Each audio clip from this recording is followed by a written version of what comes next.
ಹಣೆ ಬರಹ ಅನ್ನೋದು ನಿಜನ ಸುಳ್ಳ ಅಂತ ಓದ್ತಕ್ಕಂಥವರು ಮೊದಲು 6 ಜನರು ಇರ್ತಾರೆ. ಬ್ರಹ್ಮ ಹಣೆ ಬರ ಬರೀತಾನೆ ಅಂತ ಅಂದ್ಕೊಂಡಿರ್ತೀವಿ.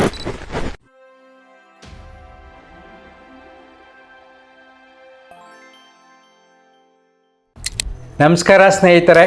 ಹಣೆ ಬರಹವನ್ನು ಬರೆಯುವರು ಯಾರ್ಯಾರು ಅಂತ ನಮ್ಮ ಹ್ಯಾಪಿ ಲೈಫ್ ಯೂಟ್ಯೂಬ್ ಚಾನಲ್ ಒಬ್ಬರು ಪ್ರಶ್ನೆ ಕೇಳಿದ್ದಾರೆ. ನೋಡಪ್ಪ, ಮೊದಲು ನಾವೇನು ತಿಳ್ಕೊಂಡಿದ್ದೀವಿ, ಹಣೆ ಬರಹ ಬರೆಯೋರು ಭಗವಂತ ಒಬ್ಬನೇ ಅಂದ್ಕೊಂಡಿದ್ದೀವಿ ಅಲ್ವಾ? ನಮ್ಮ ಹಿಂದೂ ಧರ್ಮದಲ್ಲಿ ಬ್ರಹ್ಮ ಹಣೆ ಬರಹ ಬರೀತಾನೆ ಅಂತ ಅಂದ್ಕೊಂಡಿರ್ತೀವಿ. ಮುಸ್ಲಿಮ್ನಲ್ಲಿ ಅಲ್ಲಾ ಹಣೆ ಬರಹ ಬರೀಬೋದು, ಕ್ರಿಶ್ಚಿಯನ್ಸಲ್ಲಿ ಜೀಸಸ್ ಹಣೆ ಬರಹ ಬರೀಬೋದು. ಈಗ ಬೇರೆ ಬೇರೆ ಅವರವರ ಧರ್ಮದಲ್ಲಿ ಒಂದು ನಂಬಿಕೆ ಇರುತ್ತೆ, ಫೇಟ್ ಅಂತ ಕರಿತೀವಿ. ಆದರೆ ಸತ್ಯವಾಗಿ ನಮ್ಮ ಹಣೆಯ ಬರಹವನ್ನು ಬರೆಯುವತಕ್ಕಂಥವರು ಮೊದಲು 6 ಜನರು ಇರ್ತಾರೆ. ನಮ್ಮಪ್ಪ ಅಮ್ಮ ಮತ್ತು ನಮ್ಮ ಅಪ್ಪನ ಅಪ್ಪ ಅಮ್ಮ, ನಮ್ಮ ಅಮ್ಮನ ಅಪ್ಪ ಅಮ್ಮ, 6 ಜನರು ನಮ್ಮ ಹಣೆ ಬರಹವನ್ನು ಬರೀತಾರೆ. ಹೇಗೆಂದರೆ ಅವರ 6 ಜನರ ಗುಣಗಳು ನನ್ನಲ್ಲಿ ಬರ್ತವೆ. ಜೆನೆಟಿಕ್ ಆಗಿ, ವಂಶಾವಳಿಯ ಪ್ರಕಾರವಾಗಿ, ಜೀನ್ಸ್ ಪ್ರಕಾರವಾಗಿ ನಮ್ಮಲ್ಲಿ ಕೆಲವಾರು ಗುಣಗಳು ಇವರಿಂದ ಬರುತ್ತವೆ.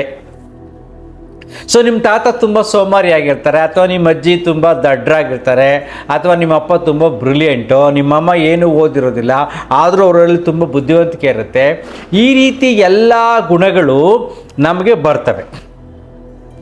ಈ ಎಲ್ಲ ಗುಣಗಳಿಂದ ನಾವೇನು ಮಾಡ್ತೀವಿ, ನಮ್ಮ ವರ್ತನೆಯಲ್ಲಿ ಬದಲಾವಣೆ ಆಗುತ್ತೆ, ದೇಹದ ರಚನೆಯಲ್ಲಿ ಬದಲಾವಣೆ ಆಗುತ್ತೆ, ಔಟ್ಲುಕ್ಕಲ್ಲಿ ಬದಲಾವಣೆ ಆಗುತ್ತೆ, ನಾವು ಚಿಂತನೆ ಮಾಡುವ ದೃಷ್ಟಿಕೋನಗಳು ಬದಲಾಗುತ್ತೆ, ನಾವು ತಗೊಳ್ಳತಕ್ಕಂಥ ನಿರ್ಧಾರಗಳು ಬದಲಾಗುತ್ತೆ. ಈಗ ನಾನಾ ವಿಚಾರಗಳಲ್ಲಿ ಇವೆಲ್ಲರ ಪ್ರಭಾವ ನಮ್ಮ ಮೇಲೆ ಬೀರುತ್ತೆ.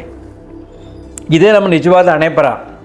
ಬಟ್ ಇದೆಲ್ಲವನ್ನು ಮೀರಿ ನಾನು ಅದನ್ನು ಬದಲಾಯಿಸ್ಕೋಬಹುದು.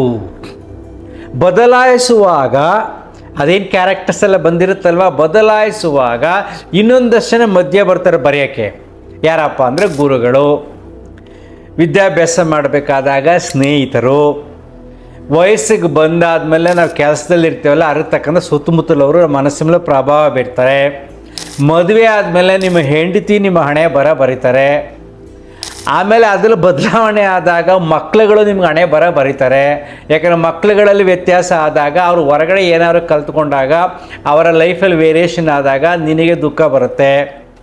ನೋಡಿ, ಈಗ ಹಣೆ ಬರಹ ನಮಗೂ ಬದಲಾಗ್ತಾನೇ ಹೋಗ್ತಾ ಇರುತ್ತೆ. ಆಮೇಲೆ ನಮ್ಮ ಚಟಗಳು ನಮ್ಮ ಹಣೆ ಬರಹವನ್ನು ಬರೀತವೆ. ಕೆಲವು ಸರಿ ಕೆಟ್ಟ ಚಟಗಳು ಕಲ್ತ್ಕೊಂಡ್ಬಿಟ್ರೆ ನಮಗೆ ಕಾಯಿಲೆಗಳು ಬರ್ತವೆ ಅಲ್ವಾ?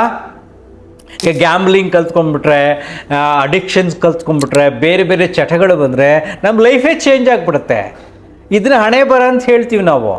ಅಂದರೆ ಇಲ್ಲಿ ಒಂದು ಸರಳವಾಗಿ ನೀವು ಅರ್ಥ ಮಾಡ್ಕೊಳ್ಳಿ, ಹಣೆ ಬರಹ ಅನ್ನತಕ್ಕಂಥದ್ದು ಪ್ರಕೃತಿ ಸಹಜವಾಗಿ ಬರತಕ್ಕಂಥ ವಿಚಾರ. ಯಾರೋ ಒಂದು ಬರೆದಿಟ್ಬಿಟ್ಟು ಕಳಿಸ್ಬಿಡೋದು ಹಂಗೆ ಆಗಬೇಕು ಅಂತ ನಾವು ಅಂದ್ಕೊಂಡಿದ್ದೀವಿ, ಅದು ತಪ್ಪು. ಇದು ಹಣೆ ಬರಹ ಬದಲಾಗ್ತಾ ಹೋಗ್ತಾ ಇರುತ್ತೆ. ನೀವೆಲ್ಲ ಸರಿಯಾಗಿರುತ್ತೆ, ಅಪ್ಪ ಅಮ್ಮ ಎಲ್ಲ ಸರಿಯಾಗಿರ್ತಾರೆ, ಹೆಂಡತಿ ಅವಳಿಗೆ 6 ಜನ ಹಣೆ ಬರಹ ಬರೆದಿರ್ತಾರ ಅವ್ರ ಕಡೆಯಿಂದ, ಅವಳು ಬಂದು ನಿಮ್ಮ ಹಣೆ ಬರಹ ಚೇಂಜ್ ಮಾಡಿಬಿಡ್ತಾಳೆ ಅಲ್ವಾ? ಯೋಚನೆ ಮಾಡಿ ನೋಡಿ. ಮತ್ತು ಇನ್ನೊಂದು, ಈ ಎಲ್ಲವನ್ನು ಸ್ವಲ್ಪ ಮಟ್ಟಿಗೆ ಬದಲಾಯಿಸುವ ಶಕ್ತಿ ನಿನ್ನಲ್ಲಿದೆ. ಅದನ್ನು ನಾವು ಸಾಧನೆ ಅಂತ ನಾವು ಕರಿತೀವಿ. ಸಾಧನೆ ಅಂದರೆ ಪ್ರಕೃತಿ ದತ್ತವಾಗಿ ಸಿಗತಕ್ಕಂಥ ನಮ್ಮ ಕಾಲಾವಕಾಶವನ್ನು ನಮ್ಮ ಬದುಕಿನಲ್ಲಿ ಹೇಗೆ ಉಪಯೋಗಿಸ್ಕೊಂಡು ಟೈಮ್ ಮ್ಯಾನೇಜ್ಮೆಂಟ್ ಮಾಡಿಕೊಂಡು ನಮ್ಮ ಜೀವನದ ಗುರಿಯನ್ನು ಮುಟ್ಟುತ್ತೇವೆಯೋ ಶಿಸ್ತುಬದ್ಧವಾಗಿ, ಅದು ಸಾಧನೆ ಅಂತ ಕರಿತೀವಿ. ಶಿಸ್ತುಬದ್ಧವಾಗಿ ಬದುಕಿನಲ್ಲಿ ಪರಿವರ್ತನೆಗಳನ್ನು ತರತಕ್ಕಂಥ ಕೆಪಾಸಿಟಿ ನಮ್ಮಲ್ಲಿದೆ. ಅದೇನು ಇನ್ಫ್ಲೂಯೆನ್ಸ್ ಆಗುತ್ತೋ ಅಪ್ಪ ಅಮ್ಮನಿಂದ, ಬೇರೆಯವರಿಂದ ಏನೇನು ಆಗ್ತಾ ಇರುತ್ತೋ ಅದನ್ನು ಬದಲಾಯಿಸುವ ಶಕ್ತಿ ನಮ್ಮಲ್ಲಿದೆ. ಅದನ್ನೇ ನಾವು ಆತ್ಮಶಕ್ತಿ ಅಂತ ಕರೆಯೋದು, ವಿಲ್ ಪವರ್. ಆ ವಿಲ್ ಪವರ್ ಬರಬೇಕಾದ್ರೆ ಬದುಕಿನಲ್ಲಿ ತುಂಬ ಶಿಸ್ತಿರಬೇಕು, ತುಂಬ ಅಧ್ಯಯನ ಮಾಡಬೇಕು, ತುಂಬ ಸಾಧನೆಗಳನ್ನು ಮಾಡಬೇಕು, ನಾವು ತುಂಬ ವಿಚಾರವಂತರಾಗಿರಬೇಕು. ಜೊತೆಗೆ ನಮ್ಮ ಸಾಧನೆಗಳಲ್ಲಿ ಯೋಗ, ಪ್ರಾಣಾಯಾಮ, ಧ್ಯಾನ ಇತ್ಯಾದಿಗಳನ್ನು ನಾವು ಇಟ್ಕೊಂಡಾಗ ಇದರಿಂದ ಆಗತಕ್ಕಂಥ ಸಮಸ್ಯೆಗಳನ್ನು ಎದುರಿಸುವ ಶಕ್ತಿ ಬರುತ್ತೆ. ಸಿಂಪಲಾಗಿ ಹೇಳಬೇಕು ಅಂದರೆ, ನೀವು ಮೆಂಟಲಿ ಸ್ಟ್ರಾಂಗ್ ಇದ್ದಾಗ, ಆರೋಗ್ಯವಾಗಿದ್ದಾಗ, ಖುಷಿಯಾಗಿದ್ದಾಗ ನಿಮ್ಮಲ್ಲಿ ಬರ್ತಕ್ಕಂಥ ಸಮಸ್ಯೆಗಳನ್ನು ನೀವು ಹ್ಯಾಂಡಲ್ ಮಾಡ್ಬೋದು. ಆಫೀಸಲ್ಲಿ ಬರ್ತಕ್ಕಂಥ ಸಮಸ್ಯೆಗಳನ್ನು ಹ್ಯಾಂಡಲ್ ಮಾಡ್ಬೋದು. ಫೈನಾನ್ಷಿಯಲ್ ಪ್ರಾಬ್ಲಮ್ಗಳನ್ನು ನೀವು ಹ್ಯಾಂಡಲ್ ಮಾಡ್ಬೋದು. ನೀವೇ ವೀಕ್ ಆಗಿಬಿಟ್ಟಾಗ, ನೀವೇ ಪೇಷಂಟ್ ಆಗಿಬಿಟ್ಟಿದ್ದಾಗ ಆ ಸಮಸ್ಯೆಗಳನ್ನು ಹೇಗೆ ಬಗೆಹರಿಸ್ತೀರಿ? ಸೊ ಅದು ಸ್ಟ್ರಾಂಗ್ ಆಗಿ ಏನು ಮಾಡಬೇಕು? ನಾವು ನಿರಂತರವಾಗಿ ನಮ್ಮ ಅಪ್ಪ ಅಮ್ಮನಿಂದ ಯಾವ ದೇಹ ನಮಗೆ ಸಿಕ್ಕಿದೆಯೋ ಅದಕ್ಕೆ ನಿರಂತರವಾದ ವ್ಯಾಯಾಮ ಕೊಡಬೇಕು. ಯಾವ ಹೆರಿಡಿಟಿನೂ ಬಂದಿರಲ್ಲ. ತಿಂದ್ಬಿಟ್ಟು ಮಲ್ಕೋ, ನಿನಗೆ ಹೊಟ್ಟೆನೇ ಬರಲ್ಲ, ನಿನಗೆ ರೋಗನೇ ಬರಲ್ಲ ಅಂತ ಇದೆಯಾ? ಇಲ್ಲ. ಕೊಟ್ಟು ಆದಮೇಲೆ ಅದನ್ನು ನಾವು ಡೆವಲಪ್ ಮಾಡ್ಕೋಬೇಕು, ಮೇಂಟೈನ್ ಮಾಡ್ಕೋಬೇಕು. ಅದಕ್ಕೆ ಆ ಪೂರಕವಾದ ವಾತಾವರಣ ನಾವು ಸೃಷ್ಟಿ ಮಾಡಬೇಕು ಅಲ್ವಾ? ಸೊ ಯೋಚನೆ ಮಾಡಿ ನೋಡಿ. ಸೊ ದೇಹ ಸಿಕ್ಕಿದೆ, ಅವರಿಂದ ನಮಗೆ ಕೆಲವಾರು ಗುಣಗಳು ನಲ್ಲಿ ಬಂದಿದೆ, ಅದನ್ನು ಸಾಧನೆಯಿಂದ ಬದಲಾಯಿಸಬಹುದು. ನಿರಂತರವಾದ ಸಾಧನೆ ಮಾಡಿದಾಗ ನಮಗೆ ಆರೋಗ್ಯ ಚೆನ್ನಾಗಿರುತ್ತೆ. ಆರೋಗ್ಯ ಚೆನ್ನಾಗಿದ್ದಾಗ ಮನಸ್ಸು ಚೆನ್ನಾಗಿರುತ್ತೆ. ಮನಸ್ಸು ಚೆನ್ನಾಗಿದ್ದಾಗ ನಿರ್ಧಾರಗಳು ಸರಿಯಾಗಿರ್ತವೆ. ನಿರ್ಧಾರಗಳು ತಪ್ಪಾದರೂ ಕೂಡ ಅದನ್ನು ತಡ್ಕೊಳ್ತಕ್ಕಂಥ ಶಕ್ತಿ ಇರುತ್ತೆ. ಯಾವುದೇ ಸಮಸ್ಯೆಗಳು ಸಹಜವಾಗಿ ಕೆಲಸ ಬೇಕಾಷ್ಟು ಬರ್ತಾ ಇರ್ತವೆ.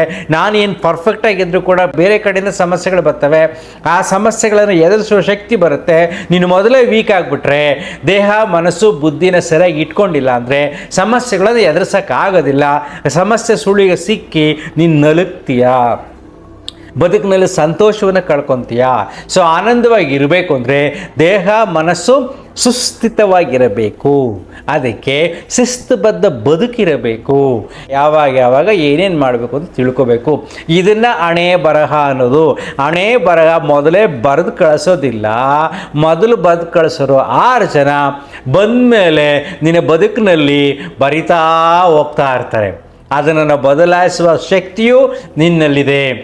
ಮತ್ತು ಮುಖ್ಯವಾಗಿ ಒಂದಂತೂ ನೆನ್ಪಿಟ್ಕೊಳ್ಳಿ, ನೀವು ಯಾವುದನ್ನೇ ನೀವು ಬ್ಲೇಮ್ ಮಾಡ್ತಾ ಕುಳಿತುಕೊಂಡ್ರೆ ಇದರಿಂದ ಆಯಿತು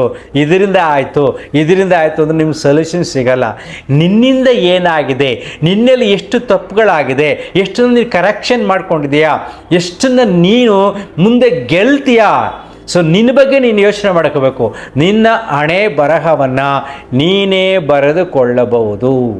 ಅದಕ್ಕೆ ನಾನು ಯಾವಾಗಲೂ ಹೇಳ್ತಾ ಇರ್ತೀನಿ, you are responsible for all your sufferings and joy. ನಿನ್ನ ಸಂತೋಷಕ್ಕೆ, ನಿನ್ನ ದುಃಖಕ್ಕೆ ನೀನೇ ಕಾರಣ.